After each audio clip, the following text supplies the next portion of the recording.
Dans cette nouvelle vidéo, je vous propose de continuer d'affronter les bots de niveau débutant et intermédiaire du site chess.com. Alors nous avons déjà affronté les bots rangés dans la catégorie débutant et les bots rangés dans la catégorie intermédiaire.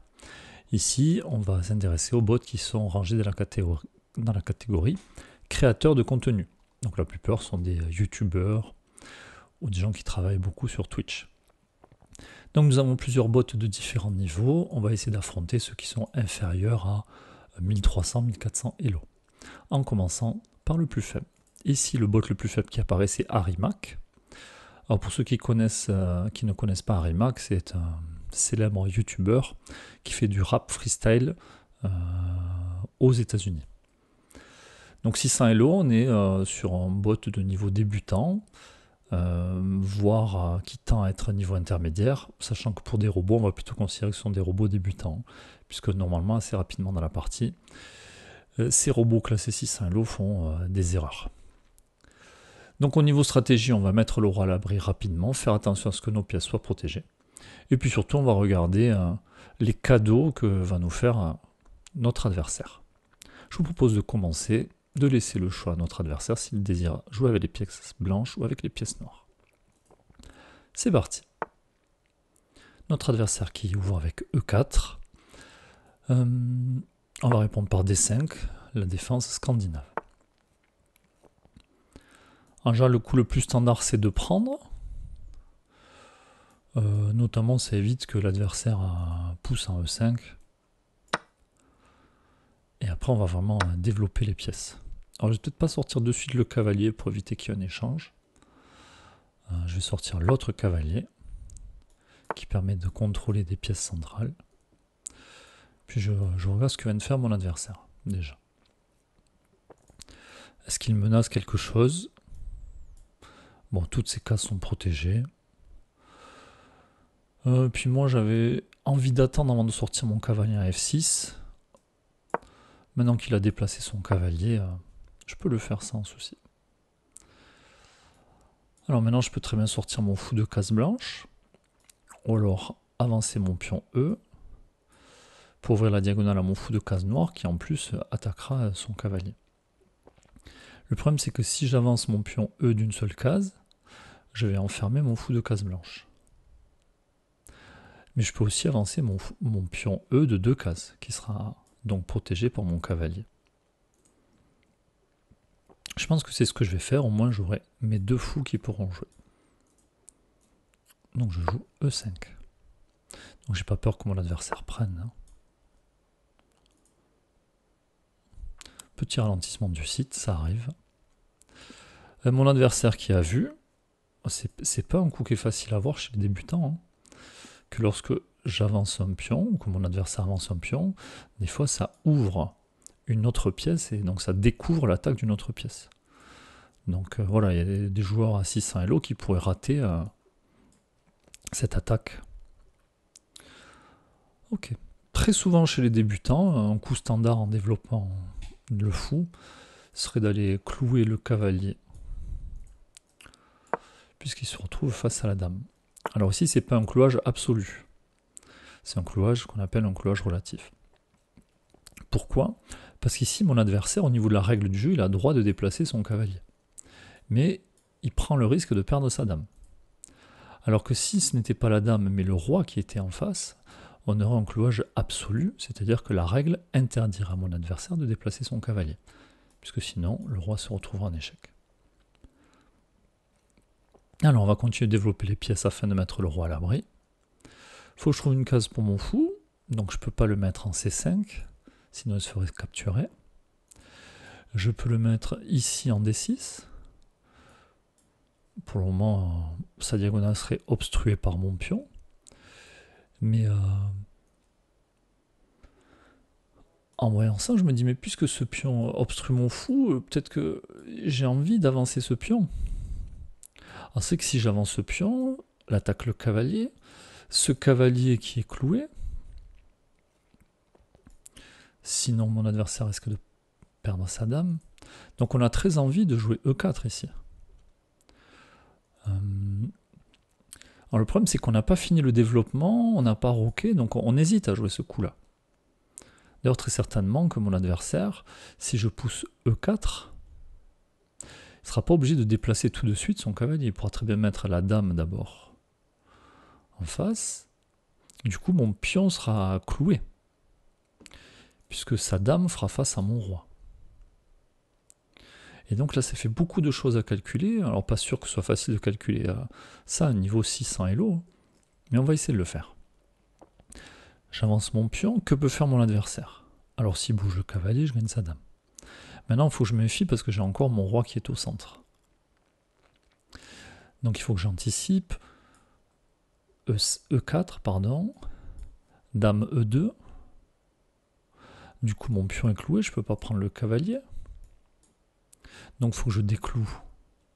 Je peux très bien déclouer en jouant un coup comme fou E7.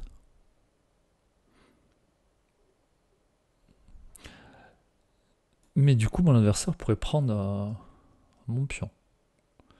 Oui, mais mon pion, s'il est en E4, il est protégé par mon cavalier. Du coup, j'aurai toujours cette menace de prendre son cavalier. Je pourrais peut-être même prendre avec le fou. Fou qui sera protégé par mon pion. En même temps, mon fou protégera mon pion aussi. Et mon fou attaquera la dame, attaquera la tour en même temps. Donc même si ici, j'ai dit, tiens, ma stratégie de débutant, c'est de mettre le roi à l'abri de roquet, peut-être que de jouer le coup E4, c'est un coup quand même très fort, et que ça vaut le coup de le jouer avant d'avoir mis le roi à l'abri. C'est ce que je vais faire. Alors maintenant, on va savoir comment réagit l'adversaire. Donc on sait que je suis venu pour ça, pour mettre le fou.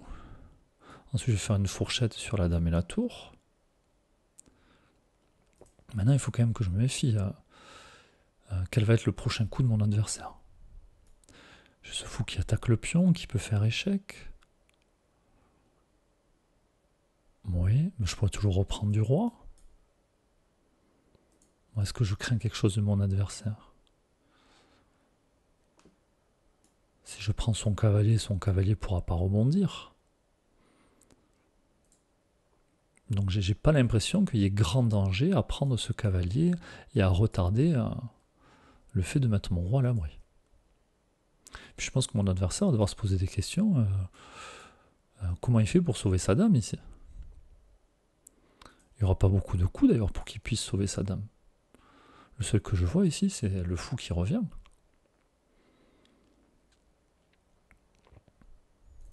Donc je vais prendre le cavalier. Reste à voir comment réagit mon adversaire. Donc mon adversaire qui n'a pas vu le coup de replier le fou, on va aller chercher la dame. On est venu pour ça. Alors j'ai bien vu que sa tour a bougé, qu'elle se met face à mon pion G7. Mais bon, pour le moment, il y a et son pion et le mien. Et donc même si je suis moins inquiet maintenant, vu qu'il n'y a plus la dame de mon adversaire sur l'échiquier, je vais quand même sortir mon fou, mettre mon roi à l'abri. Alors maintenant, pareil. Sur quelle case je mets mon fou? Alors je pourrais très bien venir, si jamais l'avance des pions, reculer, me replacer. Mais si je recule, je me faire chasser par le cavalier. Et puis, oh, j'ai mis ce clic. J'allais dire maintenant, j'ai plus mon pion en E5. Donc la diagonale de mon fou était moins obstruée. Mon adversaire qui met mon roi en échec. Je peux couvrir l'échec en avançant un pion. Je peux couvrir l'échec en faisant reculer mon cavalier. Je pense que c'est ce que je vais faire parce que j'ai fait un misclick et que mon cavalier était sur la case C6. Mais je ne suis pas obligé. Puis en général, on aime bien, si on peut couvrir un échec avec un pion, le faire. Sauf si c'est un pion qui est devant notre abri du roi. Mais j'ai dit que moi, j'allais plutôt faire petit roc. Bon, on était sur sortir le fou. On va sortir le fou et puis on va aller mettre le roi à l'abri. Allez, je mets le roi à l'abri, enfin. Et maintenant, on va pouvoir passer à l'offensive. Alors ici, j'ai pas encore sorti ma dame. Je n'ai pas développé ma dame. Ici, je la perdrai. Ici, est-ce que je m'expose à un coup de ce genre? Oui. Est-ce que c'est grave? Non. Au pire, je peux reculer ou je peux avancer. Après, il faut quand même que je me méfie si j'avance, du coup, comme celui-là. Mais je pourrais prendre le cavalier, donc bon. Je peux très bien sortir ma dame par ici. L'idée, ça va être de lier les tours pour qu'elles puissent jouer ensemble. Après, je peux déjà repositionner mon cavalier. J'aime bien l'idée de mettre mon cavalier ici sur cet avant-poste. Parce que mon cavalier, il ne pourra jamais se faire chasser par le pion G, ni par le pion E.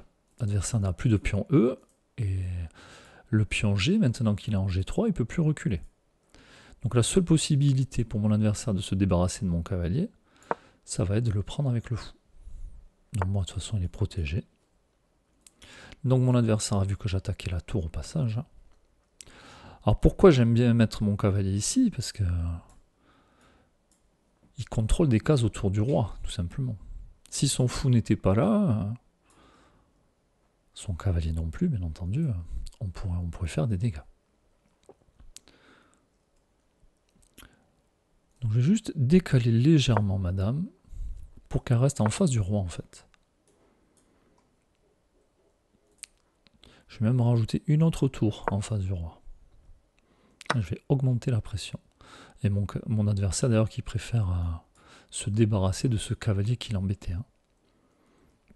Alors ici, bien entendu, on envisage très fortement de reprendre le fou. Mais on réfléchit toujours, est-ce qu'il n'y a pas un meilleur coup? Est-ce qu'il y aura une attaque directe? Non. Et puis j'ai en tête que ce pion, il contrôle des cases aussi. Alors mon adversaire qui a très certainement vu que ma dame attaquait le pion H3, c'est pour ça que mon adversaire joue ici G4. Et maintenant, je vois mon cavalier aussi, il peut venir s'installer en G2, en E2, il sera protégé par le pion. Je peux aussi chercher à échanger des pièces, ou alors je peux continuer de mettre la pression sur ce pion. Puis maintenant que mon adversaire a avancé son pion G, je peux venir installer mon fou ici, qui va mettre la pression sur ce pion. Et là, je commence à avoir du monde qui met la pression sur le pion D2. En plus, peut-être qu'après, je vais pouvoir ramener le cavalier qui va lui aussi mettre la pression. Je m'intéresse à ce coup là. Adversaire qui déplace son cavalier. Je me pose la question, que fait son cavalier?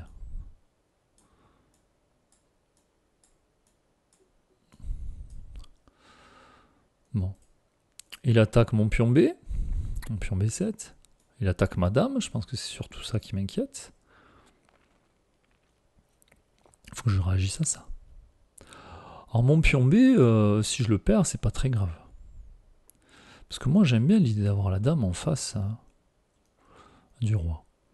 Donc j'envisage de laisser ma dame face au roi. Alors je peux pas la laisser sur cette case, sinon je risque de perdre ma dame. Mais maintenant j'ai un coup qui m'intéresse. Si je joue dame D5, j'ai toujours en tête d'être face au roi, mais en même temps j'attaque son cavalier, en même temps j'attaque sa tour. Donc là je menace beaucoup de choses quand même. Maintenant il faut que je réfléchisse à ce que peut faire mon adversaire si je fais dame D5. Dame D5, peut-être que mon adversaire va laisser sa tour en prise en se disant mais tiens, je viens manger le pion B7, et une fois que j'aurai mangé le pion B7 avec mon cavalier, j'attaquerai la tour qui est en D8. Ce qui fait que si moi de mon côté je mange la tour A2, peut-être que mon adversaire viendra se venger sur ma tour D8. Bon là on est déjà en train de réfléchir au-delà de 600 Elo si on envisage tous ces coups là. Mais je vais quand même continuer de le faire, je trouve intéressant. Donc je viens dame D5, mon adversaire décide de prendre mon pion B7, je prends la tour, et lui se venge sur ma tour. Admettons que nous arrivions dans cette situation-là. Il y a quand même une différence importante, c'est que moi, une fois que j'ai mangé sa tour en A2, ma dame n'est pas attaquée. Alors que lui, une fois qu'il aura mangé ma tour en D8, je pourrais remanger son cavalier.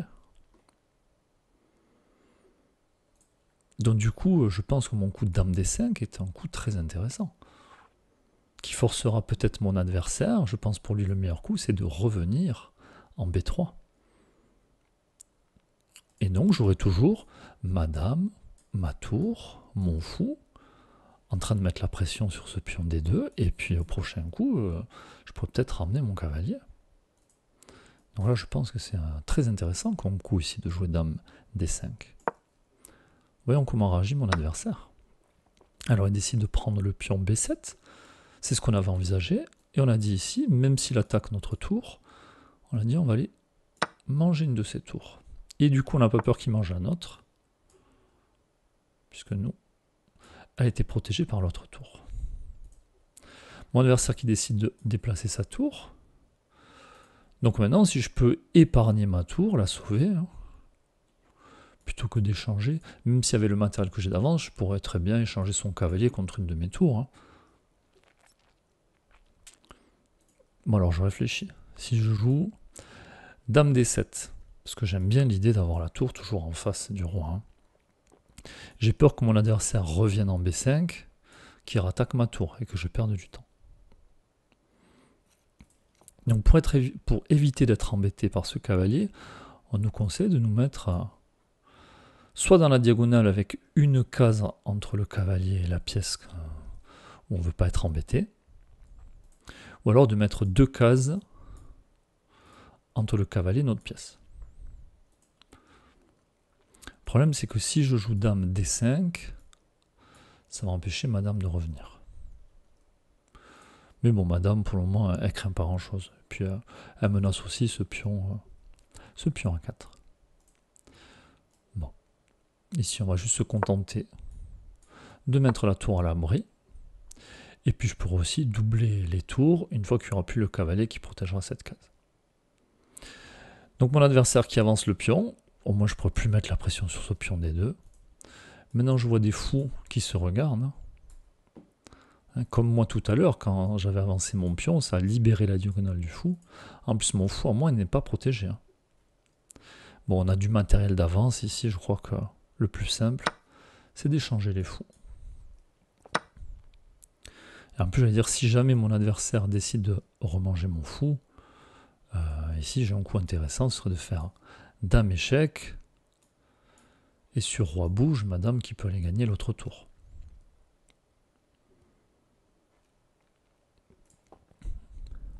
Après, je peux m'intéresser aussi, une fois que j'ai fait dame échec, roi bouge, est-ce qu'il n'y a pas un meilleur coup à jouer que d'aller gagner l'autre tour? Bon. Mais de toute façon, vu que c'est un coup qui a l'air très intéressant, je vais le jouer, je réfléchirai après. Donc échec, force, roi D2. Donc là, je peux aller prendre la tour ou je peux jouer un autre coup. Maintenant, attention, si je joue un autre coup, il ne faut pas que je laisse ma dame ici. Parce que si je ne mets pas le roi de mon adversaire en échec, je risque de perdre la dame. Alors je peux aussi venir juste manger le pion B2. Est-ce que ce serait intéressant? Je ne sais pas, moi de voir. Hein. Et ce que j'aime bien dans l'idée de manger le pion B2, c'est que j'attaque le cavalier en même temps.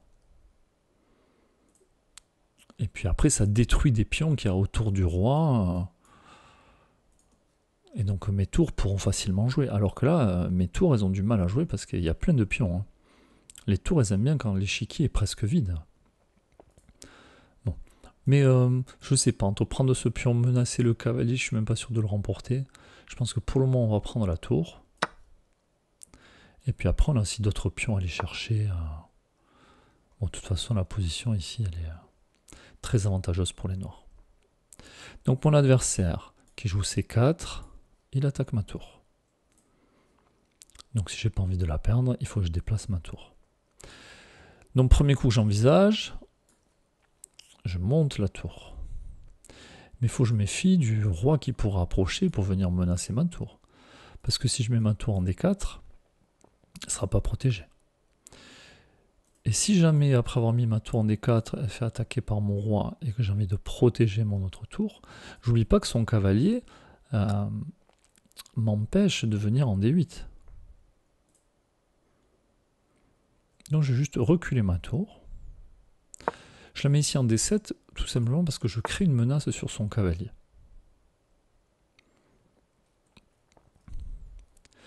Donc mon adversaire qui joue G5, lui aussi il attaque mon cavalier. Mais moi, avec tout le matériel que j'ai d'avance, je suis d'accord de prendre son cavalier si lui prend le mien. Ouais, donc là, je ne me pose même pas de questions. Je vais chercher son cavalier. Puis un coup comme ça qui m'intéresse, hein, juste après. Là, j'ai pas peur que mon adversaire vienne prendre le pion G7. Il y a mon roi qui protège. Mais tiens, si je joue échec, ensuite je pourrais mettre l'autre tour derrière. Si jamais il veut venir m'embêter avec le roi. C'est ce que je vais faire. Échec. Ici, le roi qui vient attaquer mon pion est protégé. J'ai un coup comme tour E8 qui pourrait faire échec. J'ai un coup comme tour E2 qui pourrait faire échec, qui empêcherait le roi de remonter. Donc ça forcerait le roi à descendre. Et ensuite, j'ai mon autre tour qui peut arriver. Il m'intéresse ce coup, tour E2. C'est ce que je vais jouer. Ouais, donc le roi qui commence à se promener au milieu de l'échiquier. Et puis je vois madame qui attaque ce pion. Je protégerai le pion en même temps. Allez, on va venir prendre un pion. En fait, ici, j'essaie de vider un peu l'échiquier des pions de mon adversaire pour facilement mater avec mes tours. Donc là, je vois un coup simple, hein, c'est de faire échec pour venir récupérer ce pion. Et puis, j'aimerais dire, ça m'arrange si le roi de mon adversaire mange mon pion C6. Comme ça, après, je pourrais facilement faire jouer toutes mes tours. Donc, on va voir comment il réagit. En tout cas, échec, et je vais même pour récupérer ce pion. Échec, et en plus, je protège mon pion à travers. Alors, on va ramener notre tour. Je la mets sur la colonne B pour empêcher le roi de mon adversaire de s'enfuir, en fait. Alors, j'ai pas peur de me retrouver dans une situation de patte, parce que mon adversaire peut encore bouger son pion A. Alors, du coup, je m'intéresse à un coup comme celui-là. Ça mettrait le roi en échec. Roi qui pourrait pas venir en D5. Il pourrait pas venir en D6. Et il pourrait pas fuir sur la colonne B. Mais il pourra manger mon pion C. Donc du coup, je me dis, et si je protégeais d'abord mon pion C, et ensuite que je mettais le roi en échec, avec un coup comme dame E7. Bon, très certainement que mon adversaire va avancer ce pion, mais on verra. Je vais déjà protéger mon pion C. Et ensuite, j'envisageais de mettre échec si mon adversaire n'avait pas avancé le pion. Mon adversaire a avancé le pion. Alors, je peux le prendre. Je peux aussi jouer dame E7 échec. Très certainement que le roi va reculer. Bon. Moi j'ai dit ces pions, ils me gênent, ils m'empêchent de progresser pour faire mon mat. Donc j'en élimine.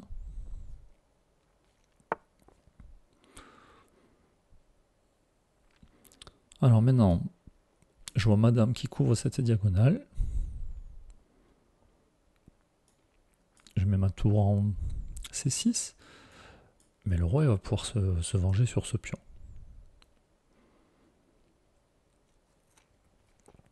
Bon, je vais manger le pion.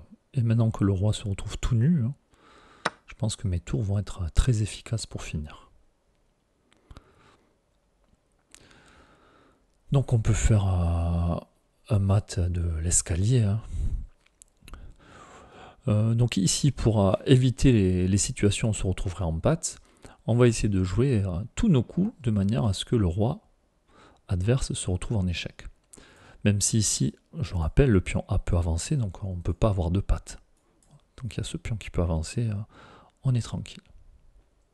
Donc je vais essayer d'enfermer le roi de mon adversaire soit vers la colonne A, soit sur la première rangée. Non. Échec.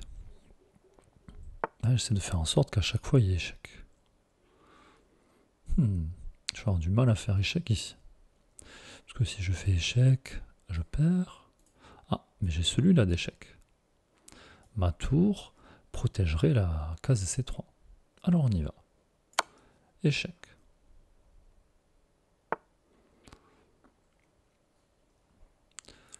Là aussi, j'ai échec. Je suis en train de faire un mat de l'escalier, en fait. Échec. Et puis là, je vois que si je mets la dame sur la première rangée, le roi qui sera coupé la deuxième rangée par la tour, et la dame qui va faire échec et mat sur la première. Attention, le roi peut manger. Oui, mais pas ici. Ma dame serait protégée par la tour qui est en C. On pourrait aussi venir tranquillement en E1 avec la dame. Mais bon, puisque protégé par la tour, autant aller simplement dame C1, échec et mat. Voilà de nombreuses explications, peut-être un peu longues. Donc vidéo plutôt destinée à des joueurs de niveau débutant. Mais en tout cas, j'espère que ça aura été clair, que ça vous aura plu. On n'a pas forcément joué les meilleurs coups ici. On a joué des coups assez simples. Et puis on l'a vu, en fin de partie, on a plutôt cherché à éliminer les pions pour faire de la place pour les tours. On n'a pas forcément cherché à faire le mat le plus rapide. Voilà, je vous laisse essayer d'affronter Arimak, et nous on se retrouve dans une autre vidéo face à notre bot. A bientôt!